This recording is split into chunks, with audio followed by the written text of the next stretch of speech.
Good morning and welcome to Scrapbooking Station. In this video, it's about creating a box. It's an interesting box, but it also comes together quickly. So I'm going to go step by step through a panel box and then show you a couple more samples. Okay, the first thing I want to do in this video is kind of show you the box. This was my concept box. So I've made one out of computer cardstock, and actually the panels on here are wrapping paper. Used wrapping paper at that. And when I put it together, I use temporary adhesive. So these are the easy dots. And they actually are just that, and they will kind of rub off. But you can see I've got dimensions. So let me continue the tissue paper. Lift up these flaps, which have been glued down. And then I've got corners on the inside.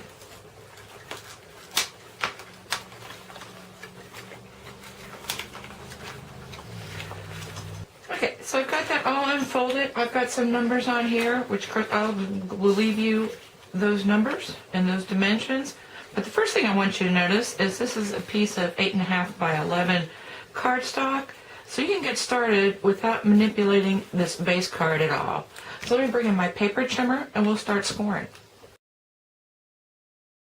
So in this first box, I've got another piece of computer cardstock. I'm going to get my cutting blade out of the way. And I'm going to work along the long edge first. So I'm going to set this at 1/2 inch. And I'm kind of working over my shoulder, so this might not be totally exact, but I'm matching up on this edge. And then when I come across with my scoring blade, score it. I'm going to flip it and do 1/2 inch from this side. And another reason I like this box design is because everything's symmetrical. So what you do on one side, no matter whether you're working on the long edge or the short edge, as you're going to see, we're going to do the same thing on both sides. Okay, now I want to come in 2 inches, and this is actually the height of my box.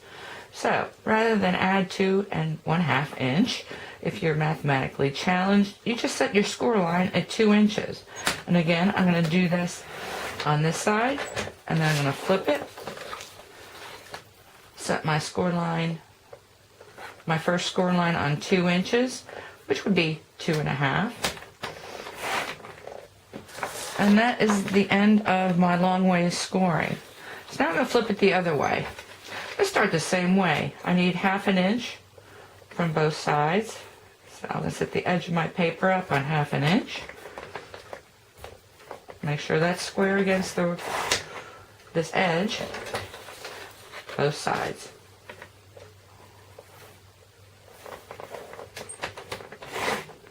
Okay, now I want to come in 2 inches, because now again, no, I'm sorry, I want to come in 1 3/4 inches, because this is going to be that teepee portion of the box.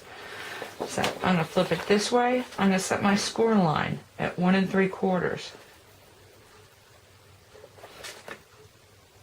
I need to shift a little bit. And score on this side, flip it, score on the other side. 1 3/4. Now I'm watching both ends. I kind of line it up this way, and I'm really concerned about this way, making sure this is square. Whoop, shifted.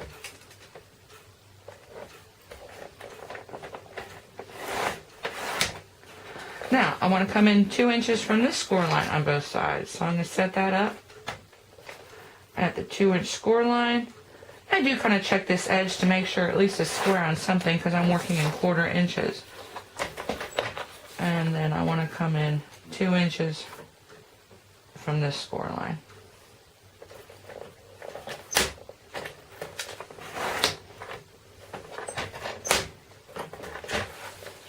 Okay, and those are all the score lines. Now before I leave my paper trimmer, let's get the scoring blade out of the way, because I've got a couple cut lines. And if you were to look at the schematic, I'm going to come from the base of my box. Let me lift this up a little bit. So I want to come from here and go to the edge in 4 places. So from each corner of the base of the box along the long edge, I'm going to cut. When I do this sort of cutting, I'm again lining up my score line. I've got my cutting blade, and I'm going to line it up right like that and come this way. You know what? I can do this bottom side also. And it's really hard to see because I had to turn off the overhead lights and come that way. Then I'm going to flip it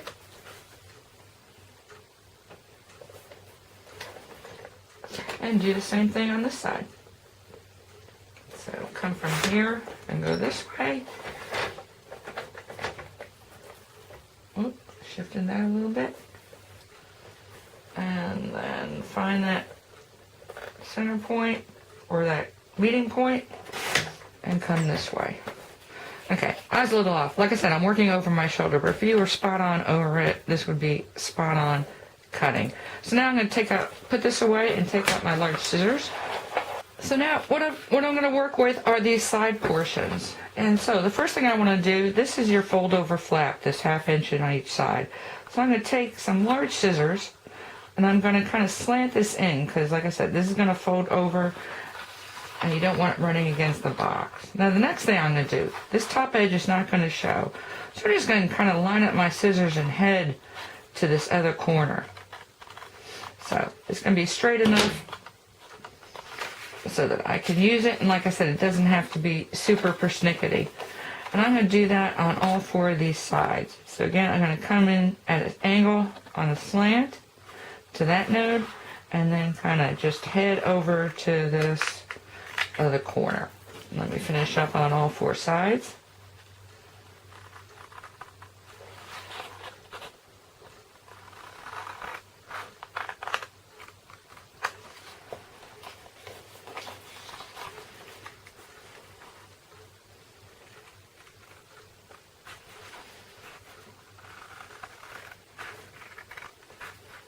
Okay, so pretty quickly you're going to have the base of your box. The other thing I did at this point is I just used a corner punch to kind of curve off these top corners, and that's the part that's going to meet.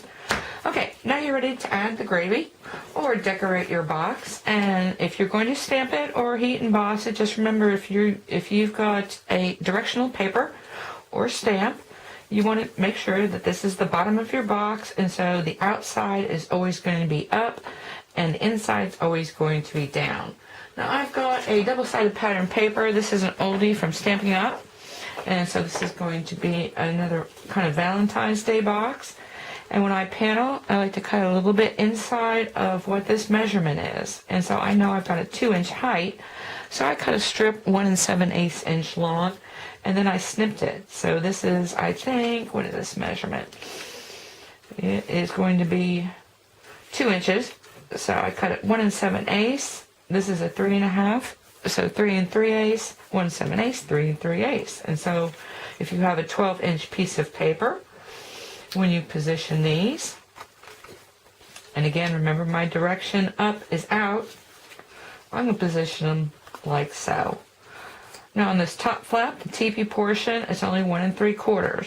So I'm going to cut inside that, and so it's going to be 1 3/8. And I'm going to use the other side of this pattern. So let's get these on here. And so again, kind of bringing this in, so you can kind of see the same thing. This one uses the same pattern. And actually, I can go do some hearts as well, and then I'll be back.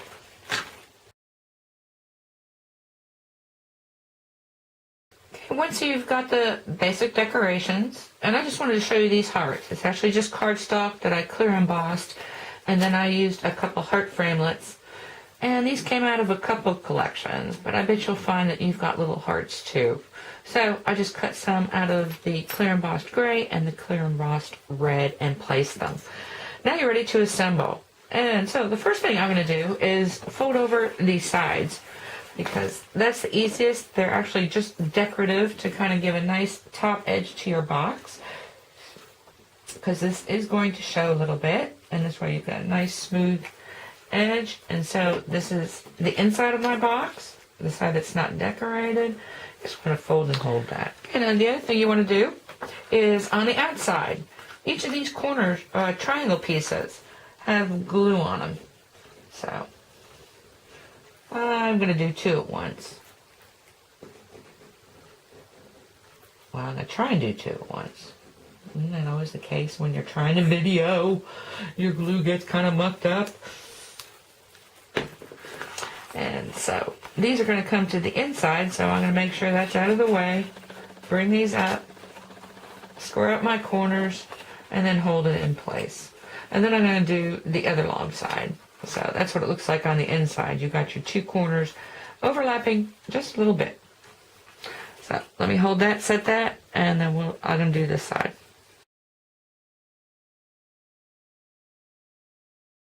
Okay, once you get to this point, you really can't do anything else until you stuff it, other than perhaps make the tag. And so I've just taken more hearts. I've got a larger one that creates the front of this tag. And the way I did this is from the Hearts collection, Stampin' Up. Here it is. I've got this, and so when I cut it, I folded my cardstock, and I just cut it on the fold, leaving this open. And this way, when I attach this heart, it's independent up in this corner, and this way I can punch a hole. And so this way I can hang it, but it still is easy to open and see what your salutation's going to be. Anyway, so like I said, you really can't close it.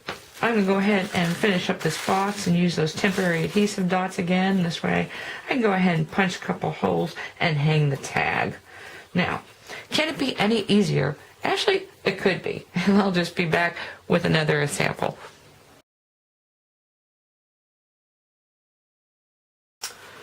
So my first easier is, of course, using a prettier piece of cardstock. This is from Crate & Craft, and it's the textured silver, but anything like this. So everything's exactly the same, template is exactly the same, except that I don't have to put panels on it. So this is great for one of your first time boxes. And easier still.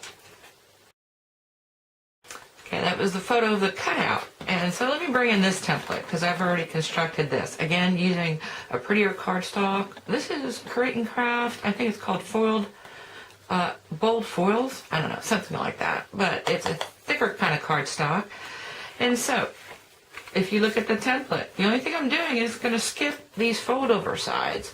So I don't have a fold over on either side. So I'm just going to come in 2 inches. So I'm only going to have 2 score lines going long ways, and that's going to be 2 inches from the edge on both sides. And what you're going to find is that the width's going to be the same, but those 2½ inches give you a ½ inch longer box. And instead of poking holes, I just did a die cut and tucked a ribbon on there. So, like I said, great for a beginner. If you're new to box making, or if you're an experienced box maker, you can make a lot without a lot of fuss. Anyway, I thank you for watching.